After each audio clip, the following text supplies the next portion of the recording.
नमस्कार, मैं हूं विनय सिंह और आज की खबरों में एक बार फिर से व्यूअर चॉइस पर हमने रिजर्वेशन के टॉपिक को चुना है। इसमें बताएंगे कि रिजर्वेशन क्या जुडिशियल रिव्यू के दायरे में आ सकता है। 10% जो अपर कास्ट के निर्धन लोगों को दिया जा रहा है, सारी चीजों पर बात होगी। लेकिन उससे पहले बता दें कि कुर्मी महाअधिवेशन के दौरान पुलिस एसोसिएशन के महामंत्री श्री संतोष महतो जी ने विनेज आईएएस एकेडमी की जमकर तारीफ की। संतोष महतो जी ने कहा कि विनेज आईएएस एकेडमी लगातार शिक्षा के क्षेत्र में अच्छा कार्य कर रहा है और साथ ही साथ गरीब और मेधावी खास करके जनजातीय क्षेत्र के बच्चों को निःशुल्क शिक्षा दे रहा है। उन्होंने ये भी कहा कि आने वाले समय में विनेज आईएएस एकेडमी को हर संभव पुलिस एसोसिएशन की मदद दी जाएगी। आप भी सुनिए संतोष महतो ने क्या कहा। तो गरीब छनारा 12-13 किलोमीटर की हिसाबे जाबे तो गाना हमरा थाई गाना सुदियाली जे के मैट्रिक पढ़ा छना আছে तो बोलो जे नहीं सर हमारे একটা भागना আছে एक बोलो ওর नाम की तो नाम बोलছে যে লালু সবর संजोग छना আসলো আমি पीठे हाथ दिया घर बोले बाबू तू कत पढ़े আছে बोले सर हम तो बीए पास किए तो फिर आगे क्या हुआ क्यों नहीं पढ़ाई किए सर बुंडू से एकलव्य विद्यालय से बीए किए लेकिन पैसा के अभाव में हमने सर बीएड करने के लिए नहीं सके और सर अगर आप चाहेंगे तो हम कर लेंगे। तो हम बोली कल तुम मेरे यहाँ आओ और वहाँ के लिया कौन बिना एकेडमी 2,10,000 টাকা माफ करे कौन हमारे डेरा पास एक डेरा हुआ कोचिंग करते वही हिसाब है। আর একটা আছে না विनय महतो बोले कौन हमारे फेसबुके दिलो जे सर हम भी आईएससी का कोचिंग करना चाह रहे थे, कुछ आईआईटी वगैरह निकाल लेना चाह रहे थे। बाबू तुम भी आओ, देखते हैं, प्रयास करते हैं। वहाँ को जाए कौन हमारा 60-70,000 টাকা हुआ को माफ करे वो विनय एकेडमी परसुडिया था कि सिलिल छना बोटे दूटा छना এখন আমার सहयोगे बोलो ऊपर वाला आशीर्वाद এখন कोचिंग করছেন। এরকম যদি সমাজের যত উপর যায় আমাদের লোক আছেন বেশি না এক একটা পরিবারকে যদি ধ্যান দেন আমি নিশ্চিত মানি যে ঝাড়খণ্ডে স্বরূপ আমাদের সমাজের অব্বল হবে। যেমন গুজরাটের লোক থাকেন, গুজরাটের পটেল যেমন আছেন, ঝাড়খণ্ডের পটেল আমাদের মাহাতো কুর্মীরা হবেন। বিশেষ করে আমাকে শিক্ষাটাকে অনেক আগুন দেওয়া দরকার। আর একটা চিজ আছে, যখন আমি সামাজিক কাজে করছি তো আমি একটা চিজ আপনাকে জানাই দিচ্ছি যে এখন বর্তমানে তো আমি ঝাড়খণ্ড পুলিশ এসোসিয়েশন জমশেদপুর ইকায়ের সেক্রেটারি আছে। সেক্রেটারি রহা কোন 24 ঘন্টায় 18-20 ঘন্টা আমি সময় দেই। তো আজ কেমন হয়েছে যে ঝাড়খণ্ড। तो ये आपको बता दें कि ये खबर अब हम आपको बताएंगे रिजर्वेशन को लेकर। लगातार अब लोगों को ऐसा लग रहा है कि क्या जो बिल बन गया, पास हो गया, क्या रिजर्वेशन के मामले पर सुप्रीम कोर्ट जुडिशियल रिव्यू कर सकती है। तो आज बात करेंगे कि जुडिशियल रिव्यू होता क्या है, साथ ही साथ आपको बताएंगे रिजर्वेशन आया कैसे, किससे इसको फायदा होगा, कितने लोग इसके दायरे में आ रहे हैं, नए जो नियम आए इसके मुताबिक। अब आपको बताएंगे कि जुडिशियल रिव्यू न्यायिक पुनर्विलोकन का मतलब होता है कि न्यायपालिका जो संविधान की गार्जियन है, अगर पार्लियामेंट कोई कानून बनाती है तो बनाए गए कानून को रोकने का अधिकार जुडिशियल के पास होता है अगर वह लोगों की मौलिक अधिकार और basic feature of the constitution को नष्ट कर रही होती है। जुडिशियल रिव्यू का तात्पर्य यह भी होता है कि आम लोगों की समस्या को न देखते हुए कोई कानून अगर बना दिया जाए तो इस कानून को नष्ट कर दिया जाए, यानी कि कानून को वैलिडिटी चेक करने का अधिकार सुप्रीम कोर्ट के पास होता है। यही कारण है कि कई लोगों ने कहा है कि जो 50% से ज्यादा रिजर्वेशन नहीं होना चाहिए, 2006 में इंदिरा साहनी के मामले में सुप्रीम कोर्ट ने कहा था। संसद में बिल पारित हो गया, राष्ट्रपति का साइन भी हो जाएगा, लेकिन सवाल ये उठ रहा है कि क्या सुप्रीम कोर्ट में मामला जब जाएगा तो क्या ये इसके दायरे में आएगा। अब आपको बताते हैं कि अनुच्छेद 15 और 16 में स्पष्ट तौर पर यह कहा गया है कि अनुसूचित जाति, अनुसूचित जनजाति और SEBC यानी कि सोशली एजुकेशनली बैकवर्ड क्लास, उन लोगों को रिजर्वेशन की अगर जरूरत महसूस होती है तो उन्हें दिया जाए। कहीं भी अपर कास्ट की बातचीत नहीं की गई है। हमारे संविधान में क्लास लिखा हुआ है, कास्ट लिखा हुआ नहीं है। लेकिन 1990 के दशक में जब मंडल कमीशन की रिपोर्ट लागू की गई तो उसमें SEBC को OBC यानी कि अदर बैकवर्ड क्लास या फिर दूसरी भाषा में समझे तो अदर बैकवर्ड कास्ट के नाम से इंगित कर दिया गया और उसमें इन चीजों को लाया गया कि अदर बैकवर्ड कास्ट के द्वारा ही रिजर्वेशन को समझा जाए। अब आपको हम बताते हैं कि जो नया फार्मूला लाया गया है 10% वाला, ये 10% अगर लागू हो गया और सुप्रीम कोर्ट इसमें कुछ भी नहीं बोलती है। पहले तो आपको समझाते हैं कि जुडिशियल रिव्यू अगर होगा तो क्या होगा और किस हालत में नहीं होगा, दोनों चीज बताते हैं।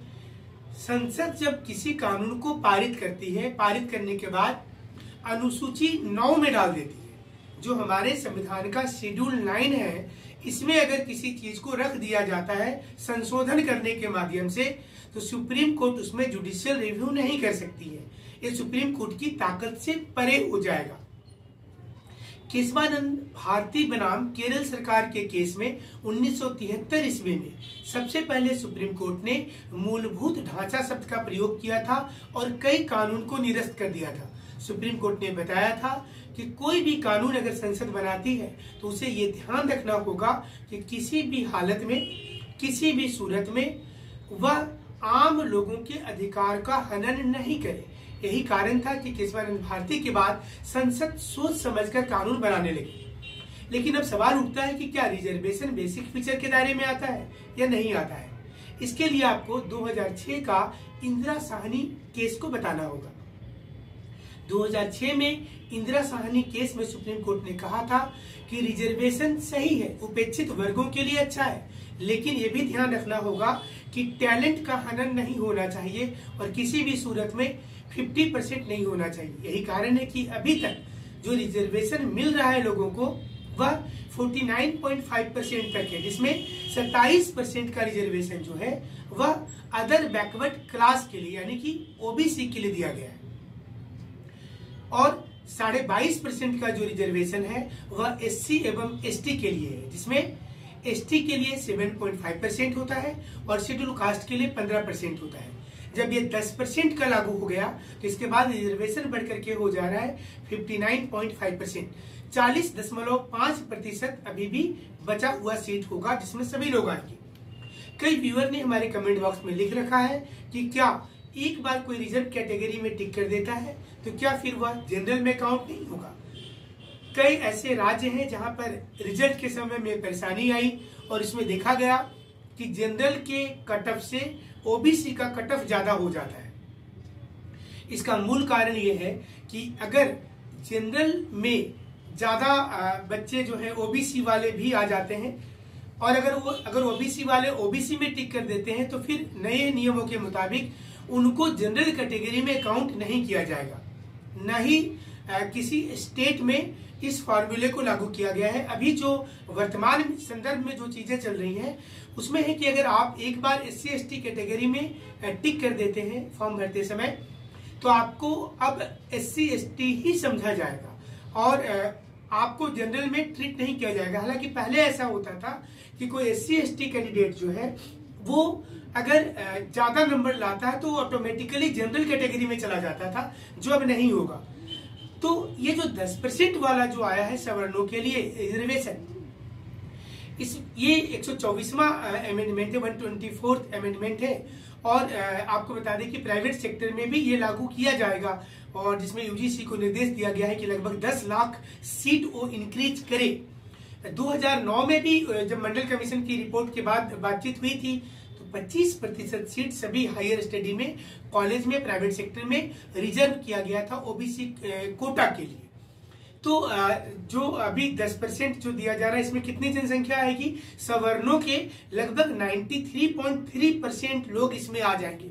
इसका एक बड़ा कारण है कि जमीन सभी के पास अभी नहीं है, जो इसमें क्राइटेरिया रखा गया है कि 5 एकड़ तक से कम अगर जमीन है तब वो शामिल होंगे। भारत में जमीन स्मॉल होल्डिंग जिसको मार्जिनल बोलते हैं, ये मीडियम होल्डिंग है, ये लार्ज होल्डिंग है।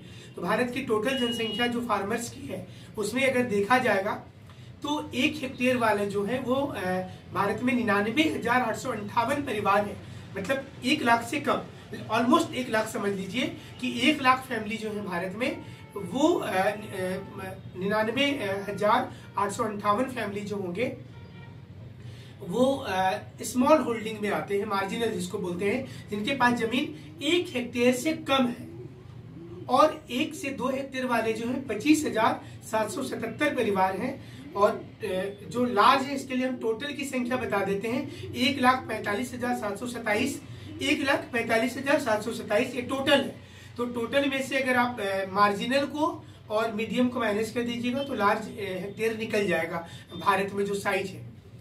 पर कैपिटा इनकम को अगर आधार बनाया जाता है तो रूरल एरिया में 22,405 रुपया प्रति व्यक्ति आई है साल का, और अर्बन एरिया में जो है वो 51,405 है। और इनकम टैक्स को अगर आधार बनाया जाए तो भारत में 3% लोग ही इनकम टैक्स देते हैं, उससे कम ही लोग देते हैं। तो लगभग आप समझिए कि 2 से 3 करोड़ ही सब मिलाकर के इनकम टैक्स देने वाले लोग हैं। ऐसे में सवाल ये आ भी रहा है कि 10% में बहुत बड़ी जनसंख्या होगी। अगर आप एक बार सबन कोटा में टिक कर देते हैं तो आप उस कोटे में रहेंगे। 40.5% जो सीट होगा उसमें जो लोग चाहते हैं कि वो कोटा से बाहर एग्जाम लिखें वो उनके लिए खाली छोड़ दिया जाएगा। आने वाले समय में सुप्रीम कोर्ट ये गाइडलाइन जरूर दे देगी जो अलग अलग राज्यों में हुआ है। अब आपको बताते हैं कि रिजर्वेशन में खास तौर पर ये हमने पिछली वीडियो में भी आपको बताया था कि 1927 ईस्वी में जब साइमन आयोग की घोषणा की गई थी और 28 में वह भारत आया था, तो ब्रिटिश सरकार को राज चलाना बहुत मुश्किल हो रहा था। उसने देखा कि हिंदुओं के अंदर में बहुत अनटचेबिलिटी है, तो उसने हरिजन शब्द को उसमें इंक्लूड कर दिया और कहा कि हरिजन को एक मौका मिलना चाहिए था। तो हरिजन शब्द का पहला जिक्र उसमें हो गया। और 1930 में रिपोर्ट जब प्रकाशित की गई साइमन आयोग वाला, तो इसमें हरिजन के नाम से ये चीजों को निकाला गया। गांधी जी विरोध करने लगे। 1932 ईस्वी में पूना पैक्ट हुआ गांधी जी और अम्बेडकर के बीच में, और इसके बाद जो हरिजन का कोटा था उसे लेकर गांधी जी ने कहा कि हम 148 सीट 71 के बदले हम देना चाहते हैं ताकि हिंदुओं में फूट नहीं पड़े। उसके पहले 1909 ईस्वी में मॉर्ले मिंटो में हिंदू मुसलमानों में एक फूट पड़ गई थी। और 1919 में भारत सरकार अधिनियम आया था मॉन्टेक चेम्सफोर्ड सुधार के नाम से, उसमें भी कई वर्गों में फूट आ गई थी। अब ये जो कानून बन गया है इसमें 14 राज्य की भी सहमति आएगी, क्योंकि ये अमेंडमेंट जो है 368 के द्वारा किया गया है। तो रिजर्वेशन तो मिलेगा। और इसमें हम आपको ये बता दें कि इसका ऐतिहासिक बैकग्राउंड भी अगर देखेंगे तो ब्रिटिश काल से ये शुरू हुआ है रिजर्वेशन वाला फार्मूला। और आजादी के बाद भी जब रिजर्वेशन को लेकर बातचीत हुई थी तो मूल संविधान में 10 ही वर्षों के लिए रिजर्वेशन को रखा गया था, और ये कहा गया था कि 10 वर्षों में अगर विकास कर जाएगा भारत और यहाँ के लोग तो रिजर्वेशन हटा लिया जाएगा।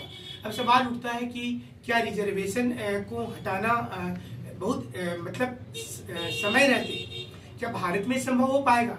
अब ये राजनीतिक धारदार हथियार हो चुका है, पॉलिटिकल वेपन है, जो आने वाले वर्षों में संभव नहीं है कि रिजर्वेशन को हटाया जाएगा।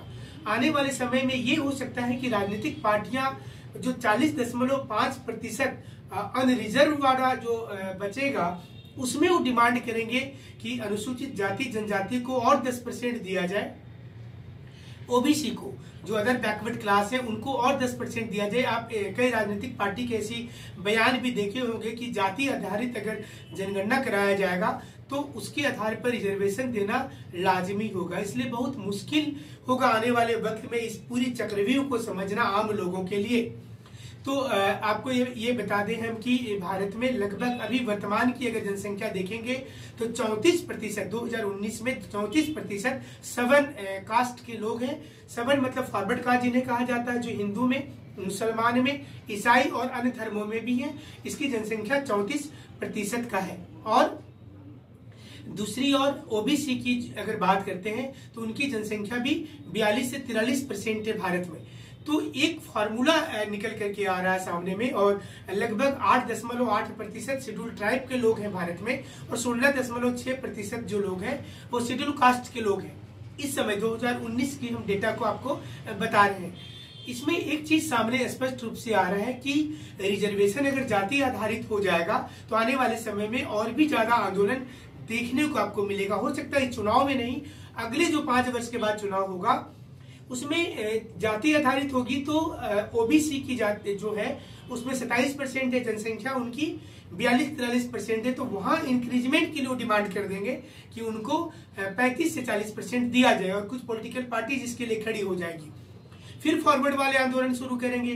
SC/ST वाले का चूंकि उतनी जनसंख्या नहीं बढ़ पाई है, तो वहां पर भी एक आंदोलन हो जाएगा। तो ये ज्यादा जरूरी ये होता है कि स्कूल और कॉलेज में पढ़ाई ऐसी हो जिसमें लोगों को रिजर्वेशन की जरूरत महसूस नहीं हो, और अगर रिजर्वेशन देना ही है तो आज उन लोगों को चाहिए जो इसके लिए जरूरी है, क्योंकि हर समाज में जो अपर तबका होता है रिजर्वेशन का फायदा हमेशा वो उठाता है। तो ये एक बड़ा चुनौती होगा कि सवर्णों के लिए जो रिजर्वेशन लागू हुआ है और बाकी भी जो रिजर्वेशन की फार्मूला है वो कितना सक्सेसफुल भारत में होती है। हमारा ये विश्लेषण आपको कैसा लगा आप जरूर हमारे कमेंट बॉक्स में लिखिएगा। आपको भी कोई खबर जाननी होगी तो हमारे साथ जरूर जुड़िएगा। जुड़ने के लिए आपका बहुत बहुत शुक्रिया।